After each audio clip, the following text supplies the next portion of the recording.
मैंने ऐसा क्या गलत कह दिया? मैंने जो कुछ भी कहा है उसमें कुछ गलत नहीं था।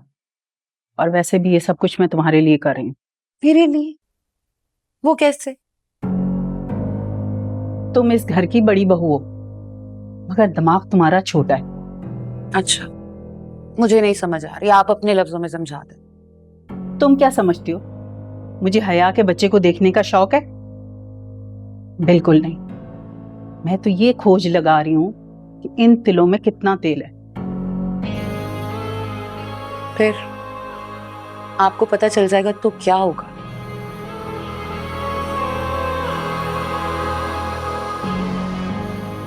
साइमा की औलाद है नहीं और होगी भी नहीं, क्योंकि वो बे औलाद है। और हया की तरफ से भी कोई खुशखबरी नहीं आई। तुम्हारे पास इस घर का वारिस है और तुम मजबूत हो। मैं तुम्हें और मजबूत देखना चाहती हूँ। जल्द अज जल्द इक्तदार की कुर्सी पे बैठा हुआ देखना चाहती हूँ कि तुम इस घर को भी संभालो और बिजनेस को भी।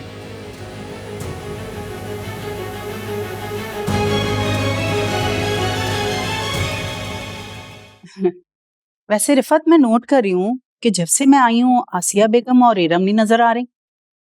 वो दोनों अब यहाँ नहीं रहती। क्या मतलब यहाँ नहीं रह रही? अम्मी जान, इरम के साथ एक स्कैंडल हो गया था, जिसका मलबा उसने सोनिया पर डालने की कोशिश की थी। अम्मी जान ने उसे गुस्से से निकाल दिया।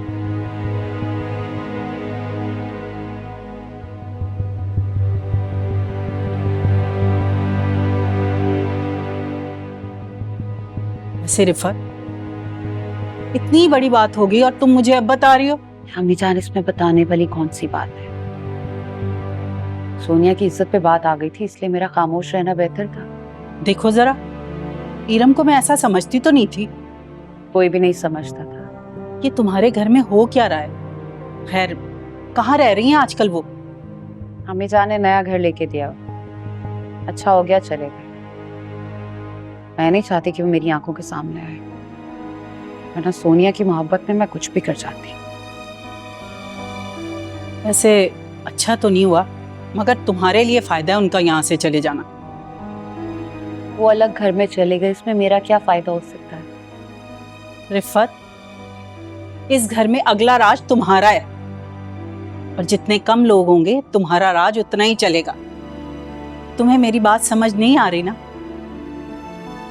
पर एक वक्त आएगा, समझ भी आ जाएगी बात, जब तुम माँ की अकल को ना दाद दोगी अपनी।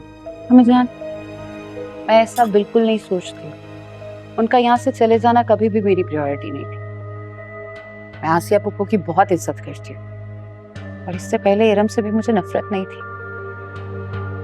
मेरी प्रायोरिटी मेरी बेटी है, और मेरी बेटी दुनिया की हर चीज से बाला है।